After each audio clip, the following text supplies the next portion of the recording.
Record awalnya, record. Bincang dulu Ziau. Okey, semua dah tahu kan kita kemungkinan akan balik sekolah pada Semak petang Yuzwan, Semak petang Zuyau. Okey, kemungkinan kita akan balik sekolah pada 22 November. Semua tahu kan? Kemungkinan yang besar lah. Okey, and then kita akan mengadakan diagnosis PDPR pada 25 November. Semua subjek. Itu perancangan awal. Tunggu kalau ada apa-apa info dia akan diberitahu. Okey, untuk diagnosis PDPR. Boleh dengar tak suara saya ni?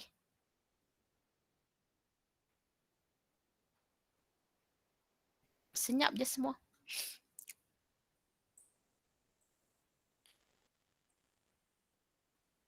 Okey, untuk diagnosis PDPR, kita tengok dulu. Sebelum hari ni saya sebenarnya nak buat latihan je. Saya nak bagi latihan and then awak yang buat and then screenshot hantar pada saya. Pasal Python lah. Programming Python. Okey, untuk sebelum kita masuk kepada hari ini, saya nak untuk minggu ini dan minggu depan awak ada di rumah. Tolong tengok balik, minggu depan saya bawa balik latihan ulang kaji sebelum kita masuk sekolah. Okey, tengok balik soalan yang saya telah buat sebelum ini ialah mengenai perwakilan data. Tengok balik perwakilan data. Sistem number semua ni tengok and then algoritma sampai sini. Ini yang masuk dalam peperiksaan. Dia ada catat alih, dia ada sudukut. Dan juga 2 bab sahaja, bab 1 dan bab 2 sahaja. Okey, bab 3 tak masuk sebab soalan dah dibuat. Okey, sebab Januari hingga Mei saja kan. Okey, terusnya untuk bab 2 bab ni ada masalah tak setakat ni? Semua okey tak?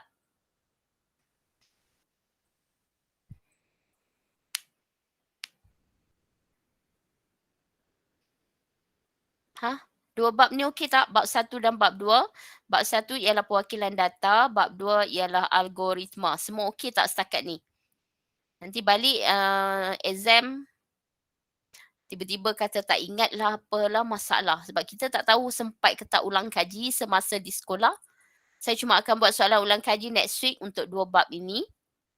Tapi itulah bukannya secara boleh buat secara Google Form sahajalah. Tapi awak punya exam ialah secara menulis. Okey, lagi satu peringatan. Kalkulator, pastikan bawa kalkulator yang pasar punya, yang market guna tu. Biasa, yang bukan saintifik yang bukan 570, yang bukan apa, awak guna untuk matematik tu bukan. Okay? Awak maybe ada, kalau dah semuanya dah diberi vaksin, next year takut ada balik PT3, so memang kena biasakan tak menggunakan kalkulator saintifik. Okay, semua okey Yuzwan okey, yang lain okey tak? Bab 1 dan bab 2.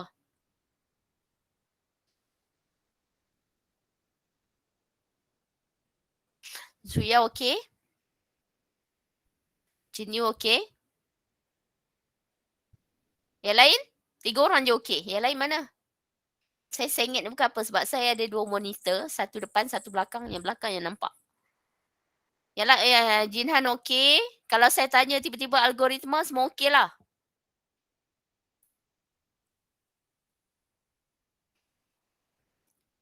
Macam mana struktur kawalan pilihan bersarang, struktur ulangan. Yang lain? Kelas diagnosis PDPR, ABC atau tulis atau kedua-duanya? ABC hanya, ada ABC ke?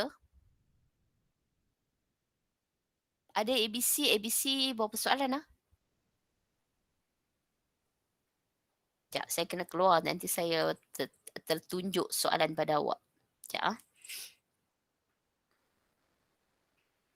Saya check balik. Saya pun dah, sebab dah lama saya tak balik sekolah ni, jenuh, pening dah.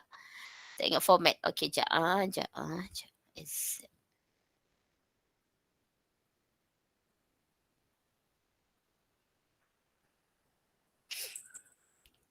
Bukan bukannya ni saya dah buat soalan, soalan dah dibuat. Ya, mengikut format PT3. Ikut format PT3, jap saya nak tengok balik. Saya pun dah, kat mana saya letak? ASK.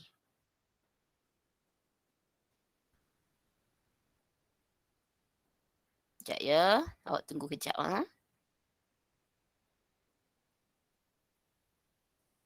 Sebab saya nak tengok balik.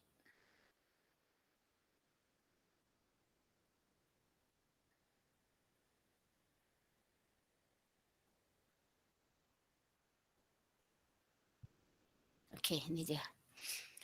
Form 2.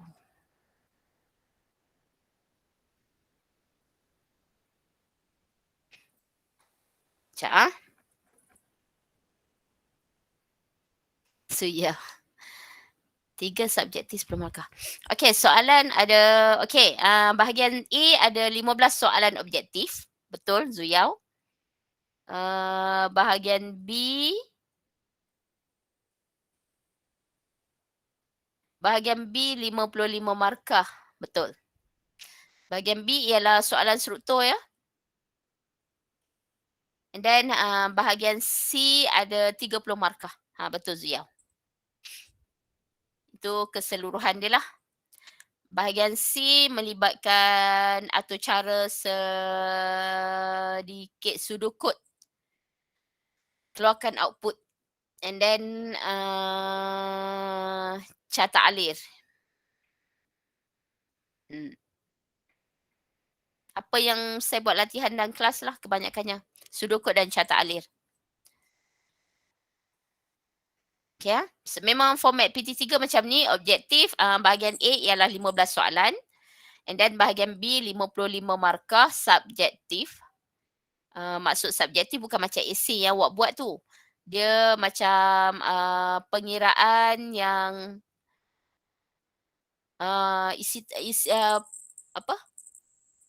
jawapan yang ringkas-ringkas ataupun pengiraan, tukarkan nombor perduaan kepada nombor perpuluhan, tukarkan nombor perlapanan kepada perpuluhan. So cara penukaran dan juga langkah pengiraan dia. So yang tu kena buat. Tak boleh awak terus tukar dan terus keluarkan jawapan. Yang tu tak boleh. Sebabnya satu soalan untuk bahagian B, kalau contoh soalan yang saya bagi ini ada 4 soalan 24 markah. So satu soalan berapa? 4 soalan 24 markah, satu soalan berapa?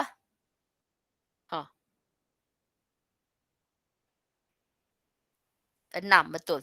So kalau awak buat contohnya tukarkan direct, so awak akan dapat markah tak full lah.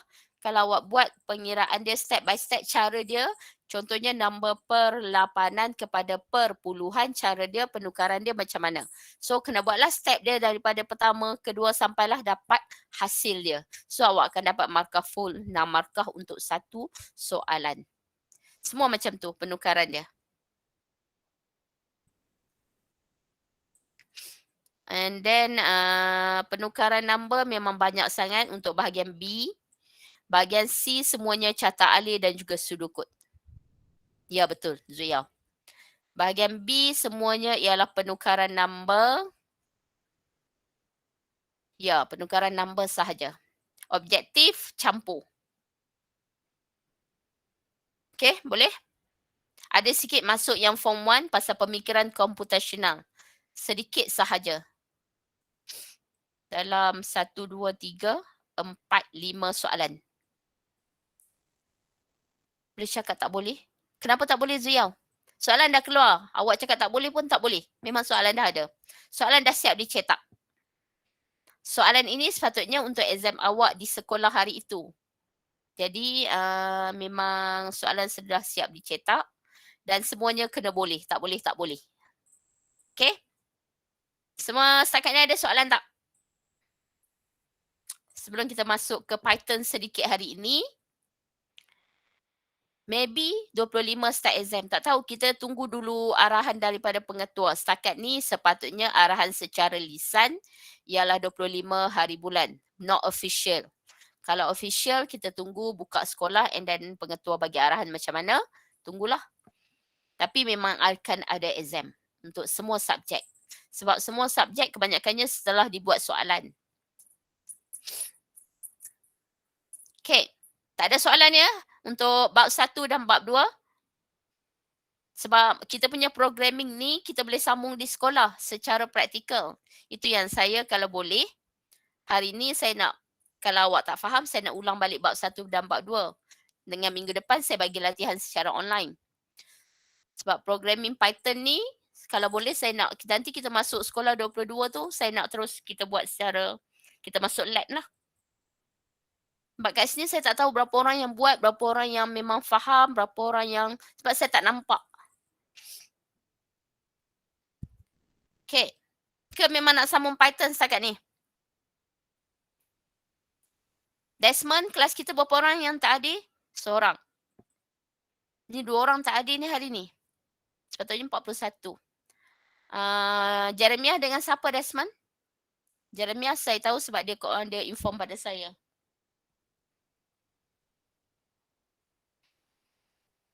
Tan Ruzian pasal apa? Tan Ruzian tak ada inform rasanya. Okey. Oh, maknanya dengan 2A1 semuanya masuk lah kan? 3 ke? Sepatutnya. Oh, betul lah. Betul. 2A1 ni lah. Siapa tadi? Andrew lah. Okey. Setakat ni semua okey ke? Boleh teruskan kepada Python?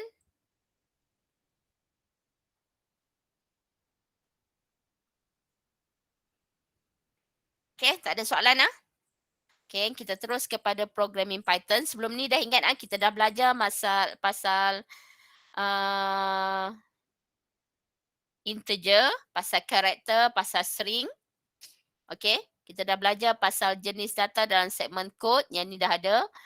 Okay, and then kita dah masuk sampai operator logik, iaitu true or false. Kita tengok balik satu by satu.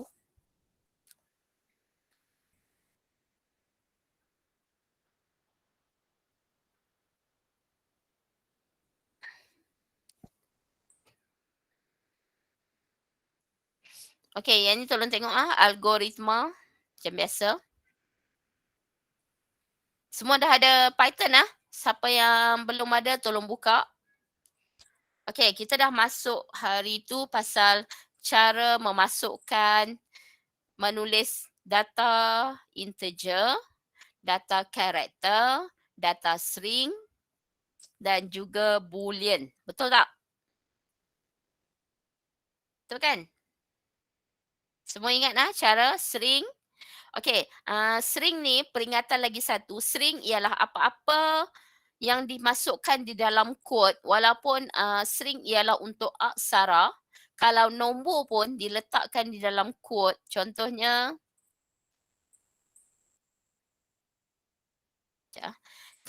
contohnya print dalam kurungan ini, ada kod ini, pembuka ini sama ada 1 ataupun 2. 1 plus 2 plus 3 tutup. Okay. Ini pun dikira sebagai string walaupun number.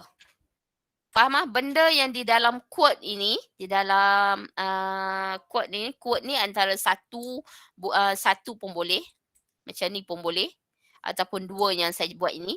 Okay, benda yang dimasukkan di dalam kod ini ataupun yang saya gunakan 2 tadi, semuanya ialah string.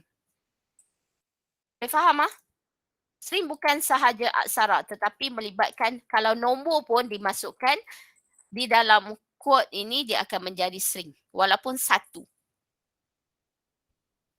Faham?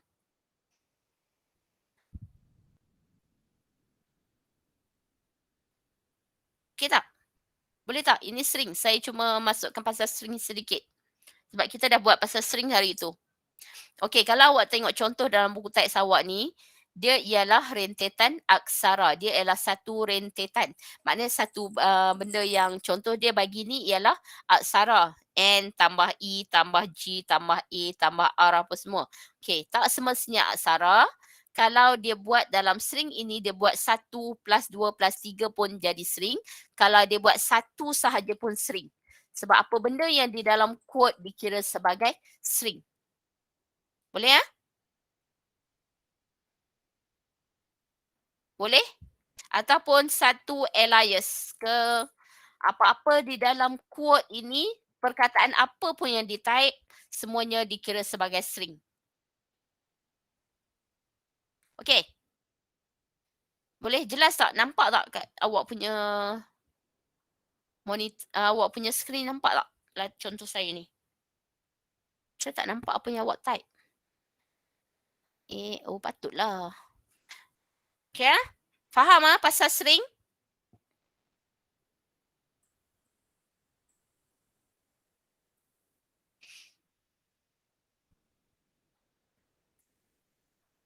Boleh tak? Tolong interact. Even seorang jawab boleh, yang lain? Semua ada aplikasi Python tak ni? Jangan nanti balik sekolah saya suruh awak type tiba-tiba awak tak tahu pula. Nanti balik sekolah saya nak suruh awak buat character, integer, string, boolean. Okey. Dan minggu lepas kita dah belajar. Okey, lagi satu, STR ni apa kesalahan dia? Yang saya tak declare tadi. Saya tak declare dia sebagai kena ada dekat depan ni STR, string. Lagu STR negaraku. Maknanya ni dekat sini ialah lagu, ialah pemboleh ubah. Lagu menerima STR negaraku. So ni quote ni ada dia tak ada perbezaan, sama sahaja. Okay, ini contohnya ialah pemboleh ubah ayat menerima STR selamat datang. So ayat ni ialah pemboleh ubah. Okay.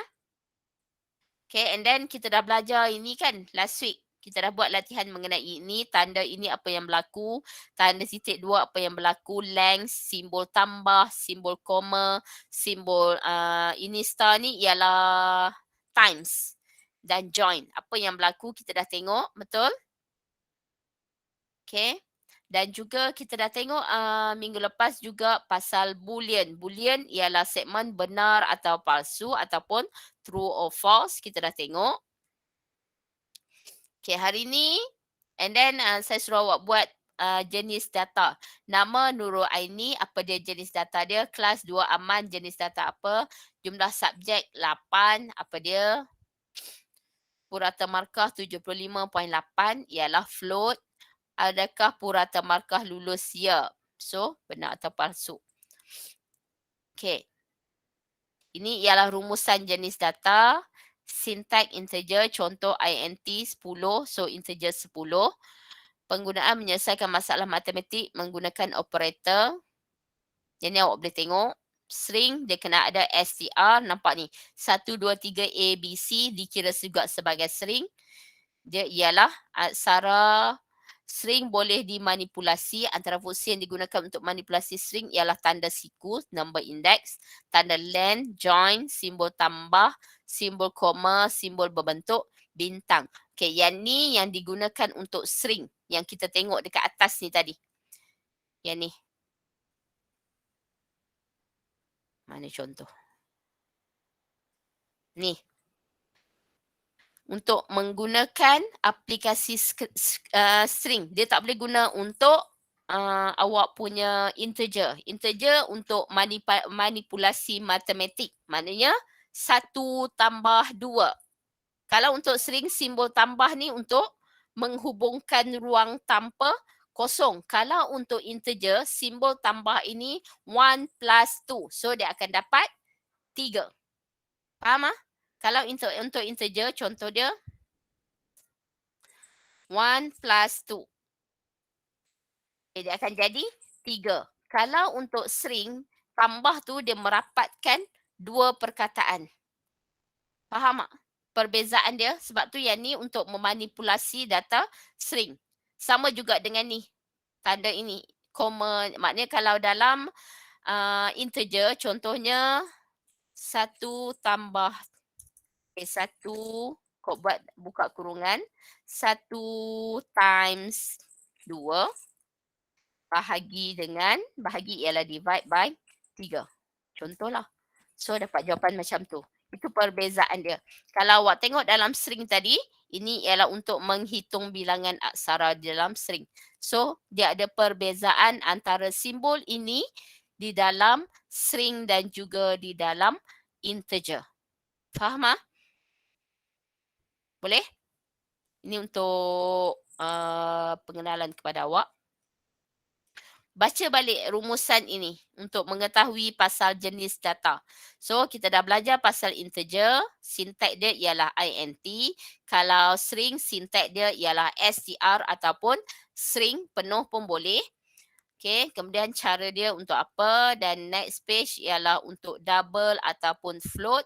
Okay, di dalam kita punya Python kita tak menggunakan double tapi satu pengetahuan untuk awak, double juga ialah salah satu jenis data di dalam programming. Banyak digunakan dalam C, C++, Java. Okey, yang awak belajar di dalam Python dia ialah float.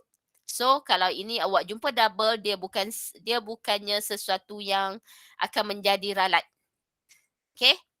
So, number float ataupun double awak tahu dia ialah number yang mempunyai titik perpuluhan sama ada positif ataupun negatif. So, sintak dia ialah float ataupun double. So, kita guna dalam Python ialah float.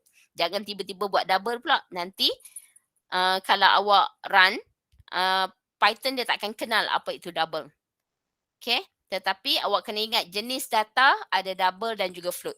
Kalau exam dia keluar double, dia keluar float, so double ni tak dikira salah. Kecuali apabila dinyatakan jenis data nombor petitik perpuluhan di dalam Python ialah, okay, kalau dia keluarkan klausa Python tersebut, awak tak boleh letak double, awak kena letak float. Kalau dia kata jenis data titik perpuluhan di dalam pengaturcaraan, awak boleh letak double ataupun float sebab dia tak hadkan bahasa apa yang awak guna. Okay, saya akan cakap bahasa ya, programming untuk Python, untuk C++ dia ialah bahasa. Macam awak belajar bahasa Melayu, bahasa Cina, bahasa Tamil, bahasa apa-apa lain bahasa-bahasa Inggeris, itu ialah bahasa untuk language tersebut. Tetapi kalau di dalam pengaturcaraan komputer, bahasa pengaturcaraan Python, bahasa pengaturcaraan C, bahasa pengaturcaraan C++. So, banyak guna term bahasa tersebut ataupun language. Okay. Penggunaan menyelesaikan masalah matematik dan boleh digunakan bersama operator matematik. Dia sama macam integer tadi, cuma yang berbeza dia ialah dia ada titik perpuluhan. And then apabila ada titik perpuluhan, dia boleh round. Sebab titik perpuluhan dia akan keluar banyak macam ni contohnya. 0.6666 dia boleh keluar sebanyak mana. Apabila awak gunakan fungsi round tu dia akan buatkan sebagai 2 titik perpuluhan sahaja. Okay. And then last sekali ialah aksara karakter. Okay. Sama juga karakter penggunaan dia dalam Python tiada, tetapi untuk bahasa pengaturcaraan lain karakter ada. Okay. Dia berbeza dengan string. Karakter kalau dalam bahasa pengaturcaraan lain, karakter ialah untuk satu huruf ataupun satu abjad. A, B, C, D, E, F, G, satu sahaja. Karakter memang untuk huruf sahaja. Dia tak boleh pergi number. Okey, dia berbeza dengan string tadi ya. String dia boleh jadi kalau dalam Python string boleh jadi satu abjad ataupun satu abjad gabung dengan apa-apa dalam quote yang ada inverted comma ataupun satu tadi, dia dikira juga sebagai string. Okey, kemudian last sekali yang kita dah tengok last week ialah boolean. Boolean dia ada true or false, dia ada 2 nilai sahaja, true or false ataupun benar atau palsu. Okey. Dia maknanya syarat. Dia selalunya dalam struktur kawalan pilihan ataupun struktur kawalan ulangan. So dia hanya keluarkan jawapan untuk awak sama ada true or false sahaja.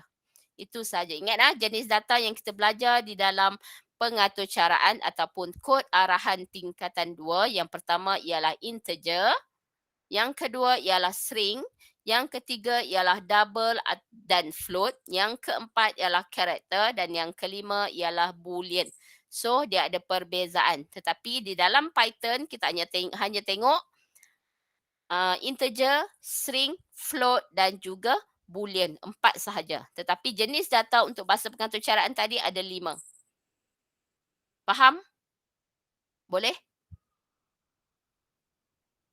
Kita dah habis jenis data. Maknanya kita dah belajar macam mana untuk menaik jenis-jenis data di dalam Python. Macam mana nak menaik nilai integer. Macam mana nak menaik nilai string.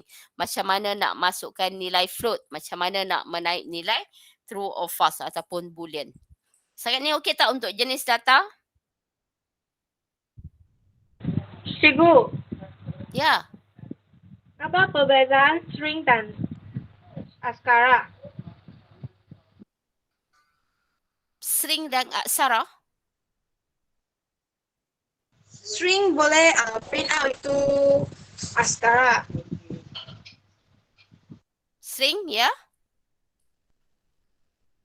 Askara Aksara tu apa awak nak faham apa itu aksara ke? ya. Aksara ialah Manakah ini. boleh guna itu askara? Manakah boleh? Yuan kan? Jika guna string, ya Yuan. Jika guna string, then supaya guna itu askara, betul tak?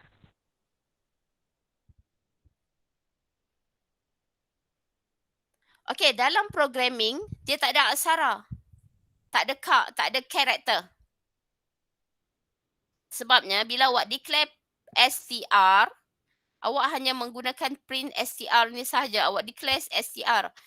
Aksara, karakter ini kita tak declare yang ni. Faham tak? Contohnya awak nak type macam ni. Ayat sama dengan str. Okey, buka kurungan, selamat datang. Selamat datang.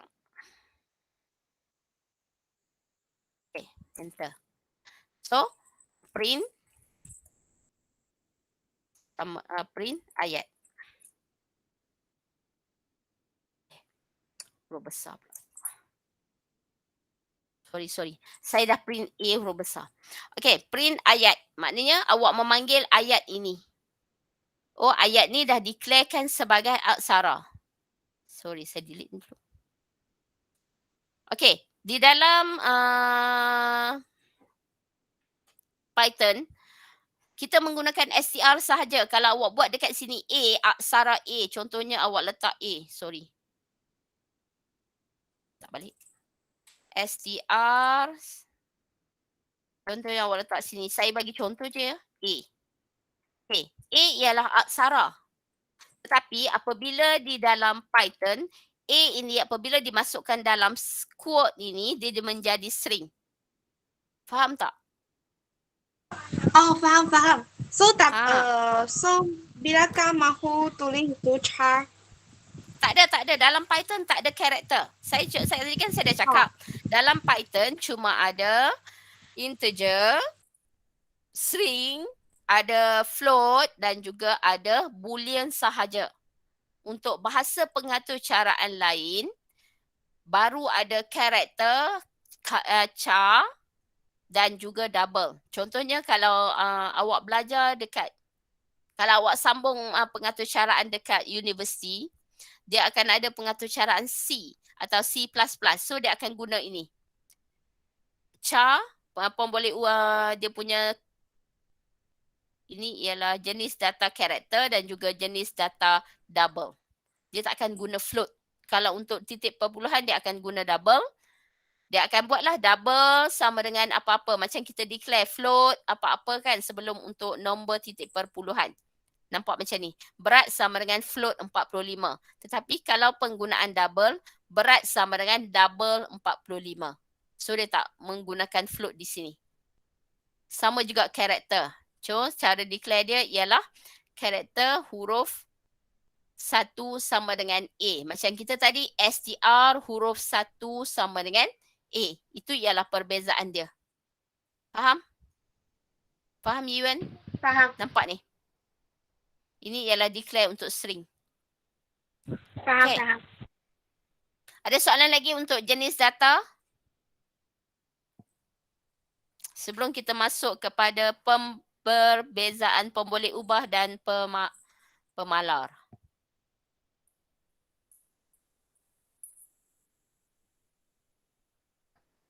Ada soalan tak?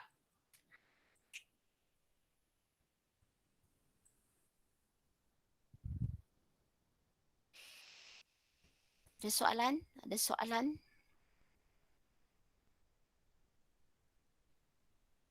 Ada soalan? Ha, ada pun yang nak jawab. Okey, tadi kita dah belajar jenis data. Kita dah tahu jenis data, integer, string, double dan juga boolean. Okey, sekarang ni kita dah tahu pemboleh ubah. Pemboleh ubah yang kita guna di dalam Python, macam tadilah yang saya declare, ayat sama dengan str selamat datang. So, dia menyimpan selamat datang. Nampak kat sini ya? Pemboleh ubah ialah storan ingatan dalam komputer yang digunakan oleh atur cara. Dalam konteks pengaturcaraan komputer, pemboleh ubah digunakan untuk mewakili sesuatu data yang perlu digunakan berulang kali oleh atur cara yang dibangunkan. Pengatur cara boleh memanipulasi data yang disimpan dalam pemboleh ubah mengikut kod arahan yang dibangunkan. Okey, nampak dekat sini? Nama. Dia punya pemboleh ubah dia ialah nama. So, dalam nama boleh letak pelbagai jenis item data. Okey, semasa penulisan kod arahan, pemboleh ubah yang diisytiharkan akan diberi satu label yang disebut pengecam yang sesuai dan disertakan dengan nilai. Pengecam sesuatu pemboleh ubah perlu dilabelkan dengan nama yang bersesuaian bagi membolehkan pengecam dapat dirujuk semula dalam kod arahan dengan mudah.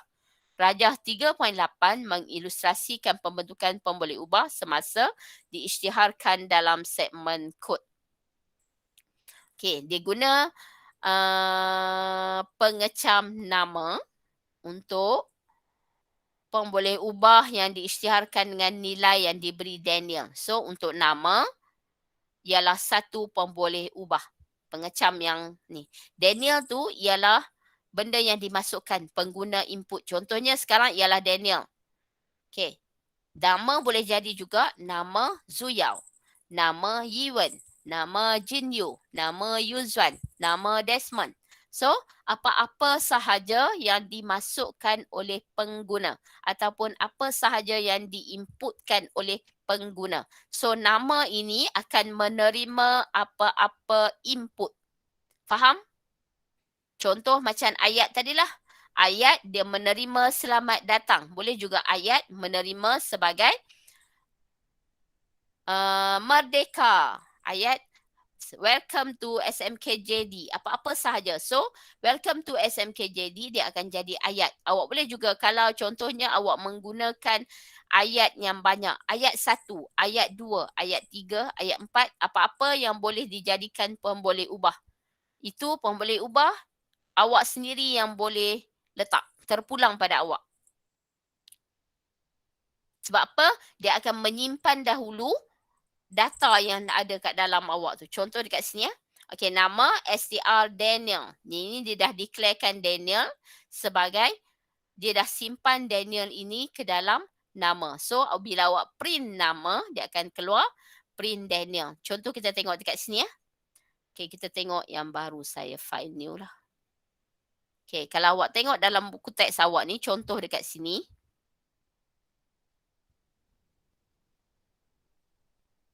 Tak boleh sini. Okey. Nama dia declarekan sebagai Daniel. Semua nak buat sekali tak ni? Semua dah ada get ready ke? Ataupun saya boleh bagi latihan terus?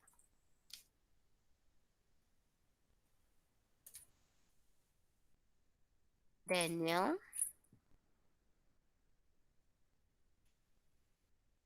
Okay. Print. Ni tunjuk contoh ha.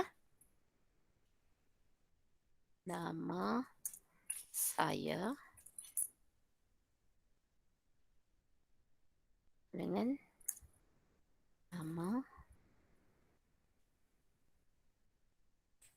Awak tengok dekat sini ya, semua nampak ah? Okey, nama Daniel, saya dah umpukkan pemboleh ubah nama ini sama dengan Daniel. Dekat sini print nama saya, dia akan keluar ini apa benda yang awak tulis print hijau ni, dia akan keluar bila tulis print nama saya sama dengan nama. Okey, enter. Kenapa tak keluar pula? Untitled.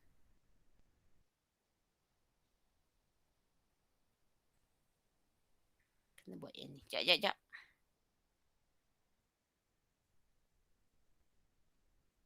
Yang tu kena run. Okey, nama sama dengan Daniel. Print nama saya.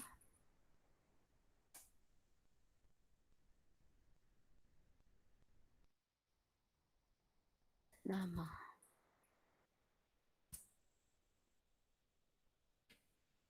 PRINT. Nampak saya salah eja. Awak nampak tak dia keluar ralat pada saya? Nampak tak perbezaan? Sepatutnya PRINT tu warna apa? Sepatutnya kalau print tu warna apa? Sepatutnya. Ni sambil tengok terus ni.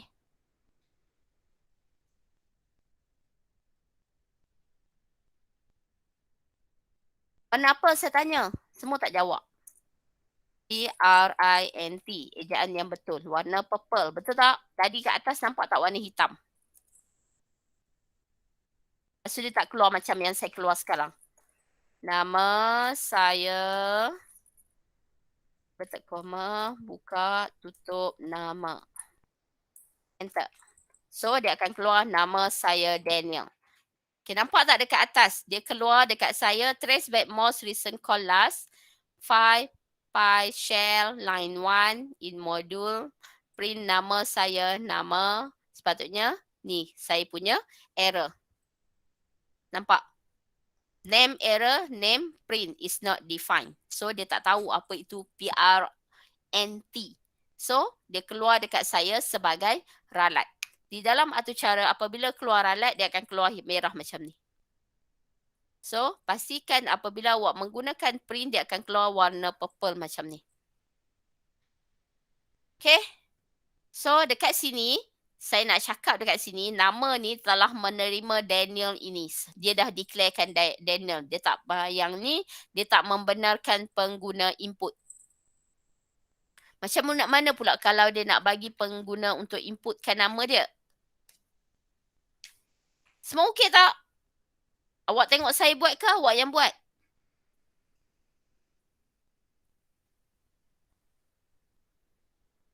Hello?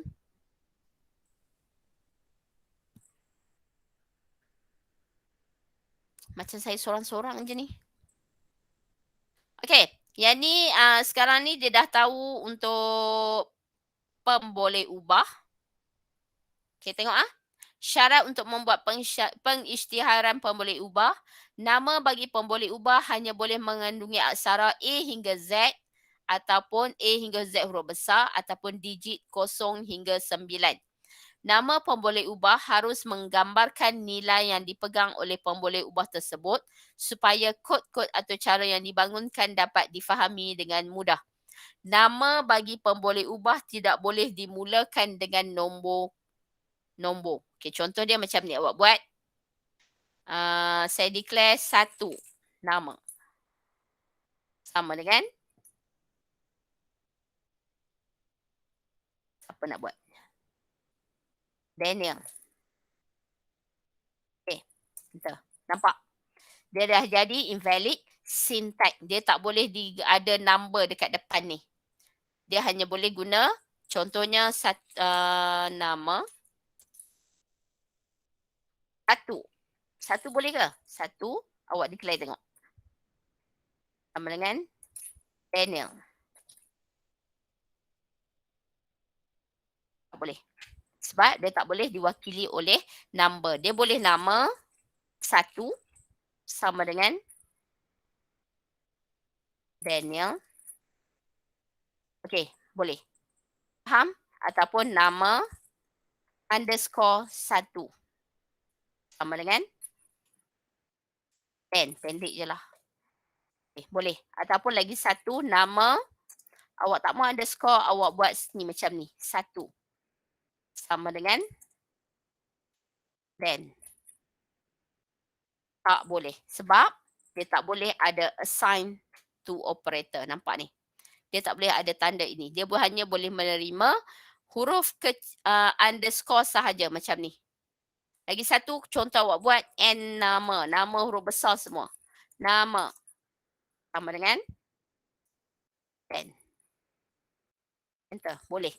Ataupun awak buat N. AMA. Sama dengan then. Boleh. Ataupun nak buat lagi N. A.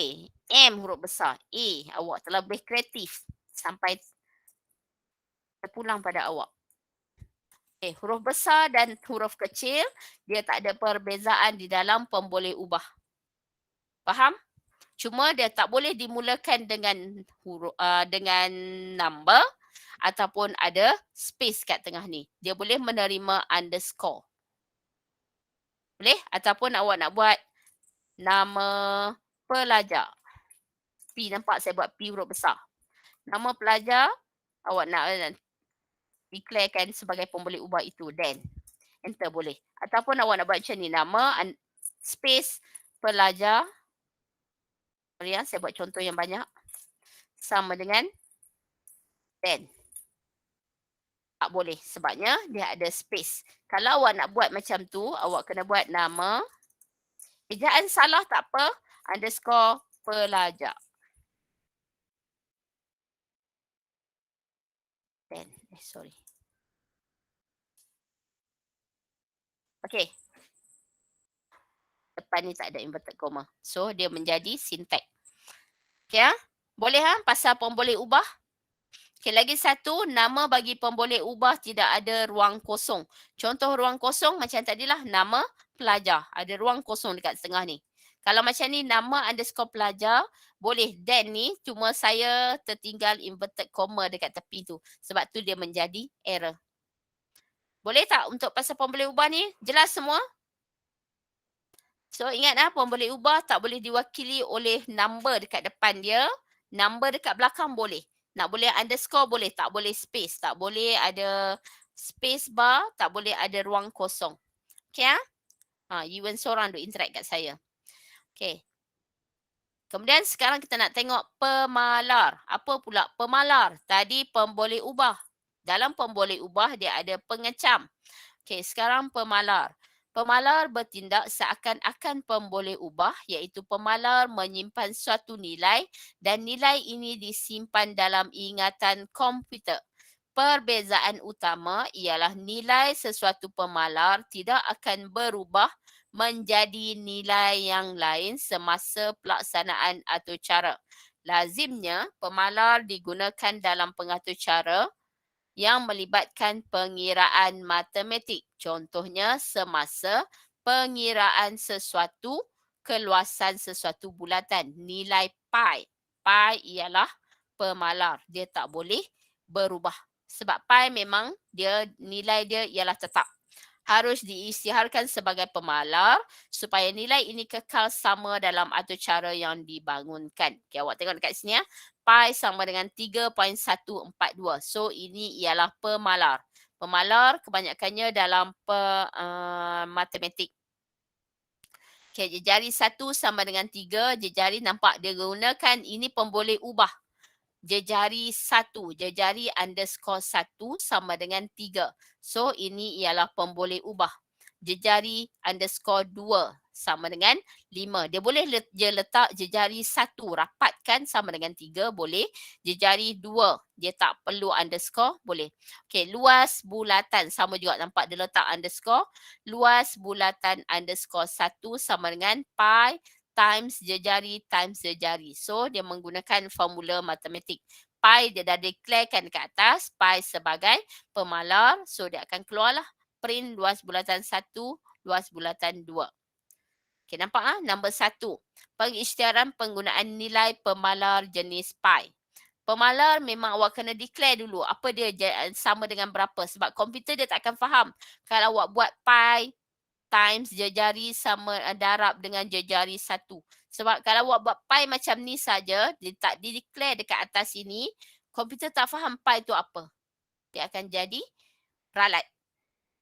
Okey. Nombor 2, mengisytiharkan pemboleh ubah iaitu ukuran jejari bulatan. Dia bagi jejari pada awak. Formula luas bulatan, yang ni formula kena pastikan betul. Apabila formula awak salah, dia akan jadi ralat logik iaitu ralat operator matematik yang salah. Okey. Cetak pemboleh ubah luas bulatan lah. Yang ni luas bulatan 1, luas bulatan 2. Itu yang perbezaan antara, awak boleh tengok dekat dia punya table ini, perubahan nilai. Kenapa dia kata tadi pemboleh ubah boleh, pemalar boleh berubah. Pemalar mempunyai nilai yang tetap. Pemboleh ubah nilai yang boleh berubah-ubah. Kenapa? Sebabnya dekat pemboleh ubah dekat atas ni, contohnya awak buat nama sama dengan Daniel. Tiba-tiba awak ubah nama sama dengan Zuyao. Nama sama dengan Yiwen. Okay, so nama ni still lagi menerima maklumat lain. Sebab tu nama pemboleh ubah dia boleh berubah. Nilai dia boleh berubah. Tetapi pemalar tetap. Sebabnya pi sama dengan 3.142. So memang tetaplah, tak boleh berubah. Tiba-tiba awak ubah pi sama dengan 2.277. Tak boleh. Faham?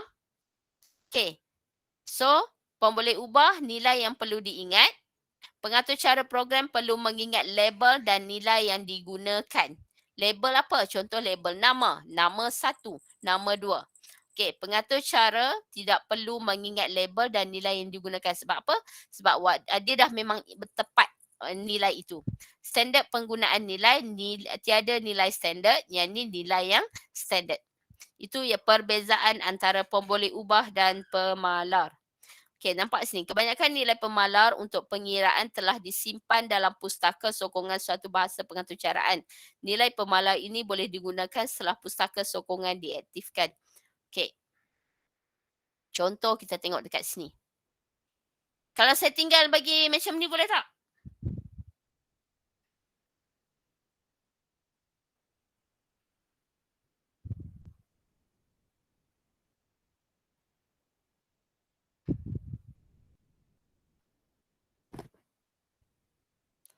Ini untuk jenis data. Jenis data untuk teks.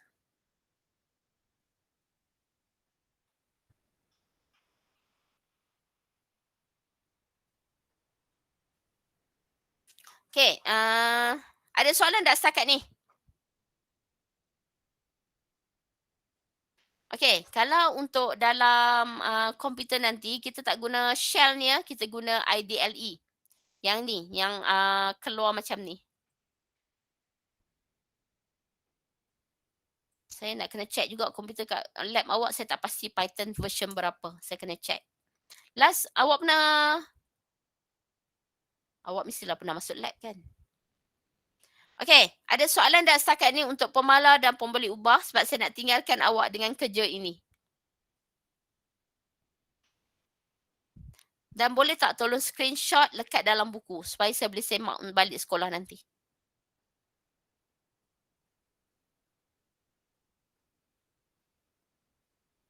Tak payah screenshot lah. Simpan di dalam hantaran GC. Ya betul, senang. Hantaran GC nanti saya boleh check. Buat soalan ini, amali 3.1. Soalan 1. Okey, A, B, C,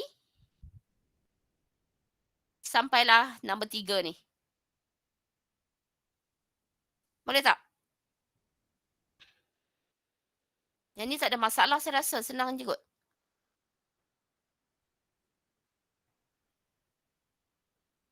Hantaran GC lah, screenshot hantaran GC. Screenshot programming awak, hantar dalam GC. Okey tak semua? Yang pertama ialah pasal jenis data. Okey, integer, float.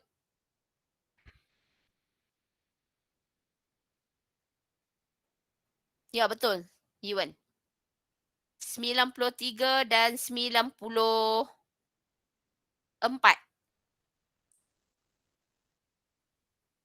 93 dan 9.4. Amali 3.1. Boleh tak semua? Senyap je hari ni. Saya pun tak tahu.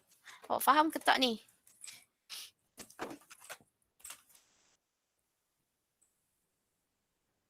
Okey tak? Okey tak? Okey tak?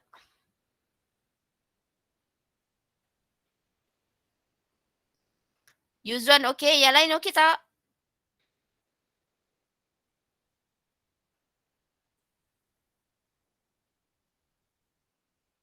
Suya okey. Okey, aktiviti amalan 3.1 tu sebenarnya senang sahaja sebabnya awak hanya menaip ikut dia sahaja. Tetapi saya nak awak semua buat sebab saya tak tahu awak di rumah buat ataupun tidak. Dan setakat ni boleh faham tak apa yang saya dah ajar pasal jenis data, pasal perbezaan pemalar dan pemboleh ubah? Ha, betul, Zuya. Setakat ni okey tak? Kalau sesiapa yang mempunyai kekangan, nanti kita balik lab kita akan buat lagi sekali. Saya faham sebab ada setengah yang tak ada komputer dia akan ada masalah. Tapi saya tak naklah saya bercakap sorang-sorang awak semua tak dengar. Okey tak? Okey, ada soalan tak setakat ni? 3 kali tanya dah soalan-soalan gedak ni.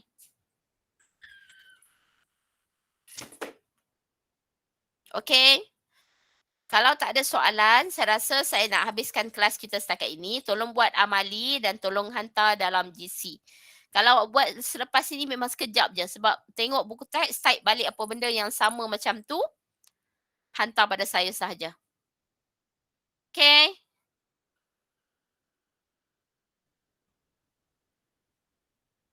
Kalau tak ada soalan, kita jumpa lagi next week. Next week saya akan buat soalan untuk ulang kaji and then balik sekolah kalau sempat jumpa, sempat ulang kaji and then kita akan masuk lab. Senang. Eh, tak ada apa-apa. Bye, jumpa lagi. Okay, sama-sama Yuzwan. Okay, bye Zuya. Bye Yuan.